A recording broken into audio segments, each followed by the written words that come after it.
Assalamualaikum warahmatullahi wabarakatuh. Nami Abdi Sinta, Abdi bade nyaritakeun hiji dongeng nu judulna Bagong nu Adigung. Di hiji leuweung aya sakadang bagong jalu. Bagong nunggal sihungna geus ngeluk. Buluna warna bodas, awakna gede atau badag.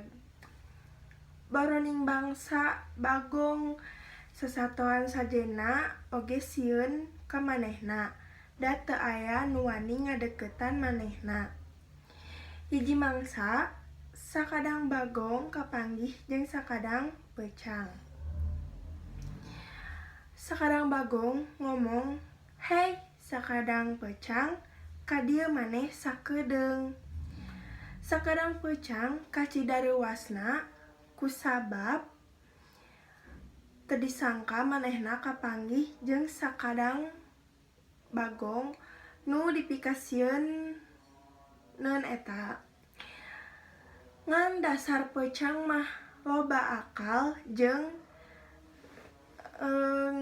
neger-neger sakadang bagong.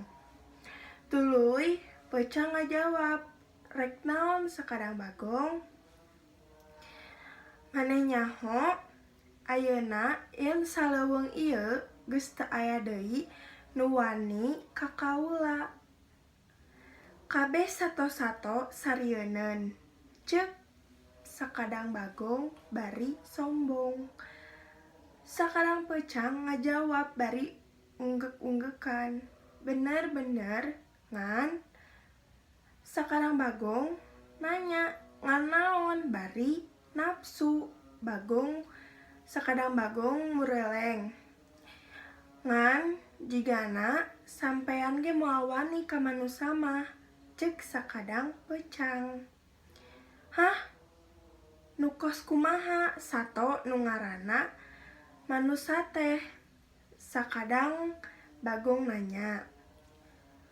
"Ari pangawakna mah teu gede-gede amat, teu gede teu leutik.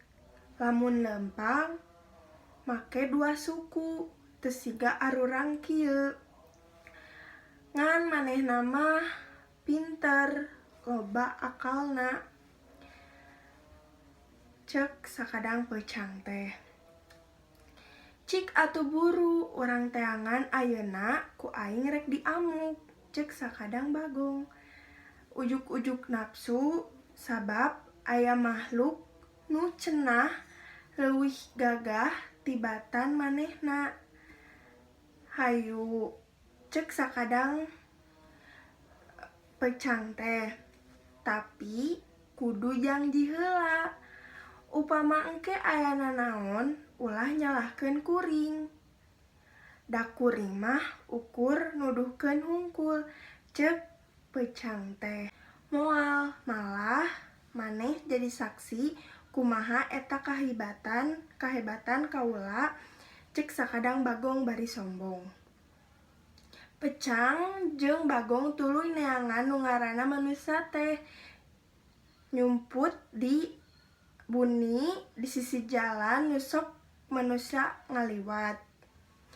Teu lila jol aya budak sakola nu make pakean saragam tuluy make kantong nu pasti isina buku. Kawasan mah rek indit sakola eta budak teh. Bagong nanya ka peucang, "Lalaunan ieu lain nu ngaranna manusa teh?" Tempal peucang, "Nya ieu. Ngan ari ieu mah penting keneh pimanusaeun." Bagong ukur unggek hungkul. Teu lila jol datang aki-aki nu geus kolot bari utak-itek mamawa tongkat. Tuluy sakadang bagong nanya, "Ieu lain manusa mah," ceuk sakadang peucang teh, "Bener, ngan ieu mah Geus dalu mun cara buah mah. Kek sabar moal lila deui ge datang geura.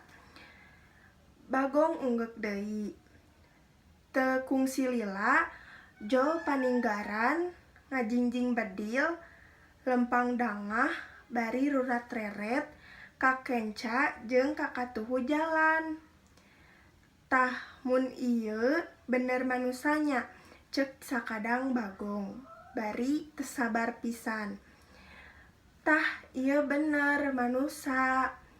Pas ngadenge eta jawaban peucang, sakadang Bagong langsung lumpat gancang ti panyumputan nuju ka manusa, maksudna rek nubruk ti hareup.